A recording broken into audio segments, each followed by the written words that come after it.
John in London says, Jim, there are solutions to most problems.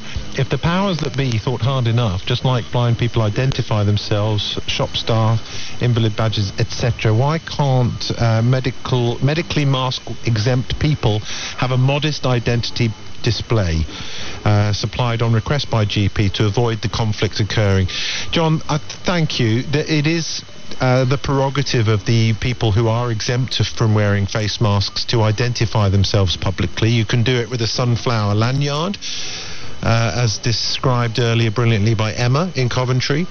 You could wear a badge or carry a card to identify to security staff that you're exempt from wearing a face mask.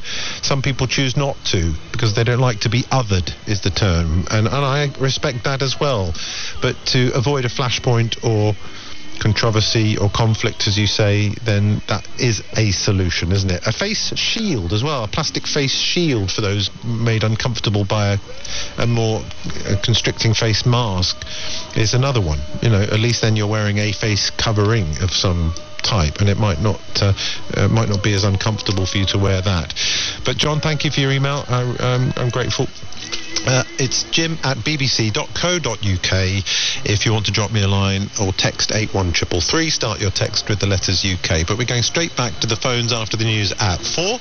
0800 731 2000 is the number you need. And you're listening to BBC Local Radio together with BBC Radio Wales, Ulster and Scotland, and we're live across the UK on BBC Radio 5 Live. BBC News at 4 o'clock. This is Victoria Bourne. Boris Johnson has announced a second national lockdown for England to prevent what he called a medical and moral disaster for the NHS. The Prime Minister warned that Christmas could be very different this year, but he hoped taking action now would mean families can get together.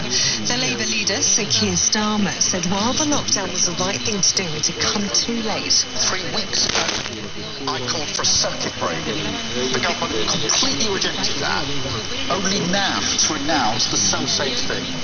And that's the delay now will cost. The lockdown will be longer, it'll be harder, and there's a human cost which will be very, very real. The announcement was made as the total number of coronavirus cases in the UK surpassed 1 million. There have been more than 46,500 virus-related deaths since the start of the pandemic. From Thursday, pubs, restaurants, gyms and non-essential shops will have to close for 4 weeks. But unlike the restrictions in the spring, schools, colleges and universities can stay open. The former president of the National Education Union, Amanda Martin, thinks that's the wrong decision. It's basically a half measure because to have a maximum effect, schools and colleges should be part of the 4-week lockdown. And the reason we're saying that is the data that came out on Friday of the Office of National Statistics shows that the largest growth rate is amongst secondary school pupils. It's increased 50 times since September. Scottish First Minister Nicola Sturgeon has advised people not to travel between Scotland and England unless it's for essential purposes.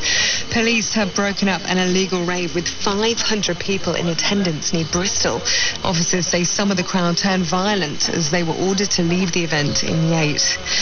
A Greek Orthodox priest has been injured after he was shot while closing his church in the French city of Lyon. The attack happened 2 days after 3 people were killed at a church in southern France. Pierce Brosnan has called Sir Sean Connery one of the true greats of cinema, following his death at the age of 90. The Scottish actor was the first person to bring James Bond to the screen in the 1960s and starred in 7 films as 007. Norman Wanstall worked as a sound editor on 6 of Connery's Bond films, including the first in the franchise, Dr. No. You can make or break a film with casting, and it was just one of those things that somehow they picked the right guy in Sean.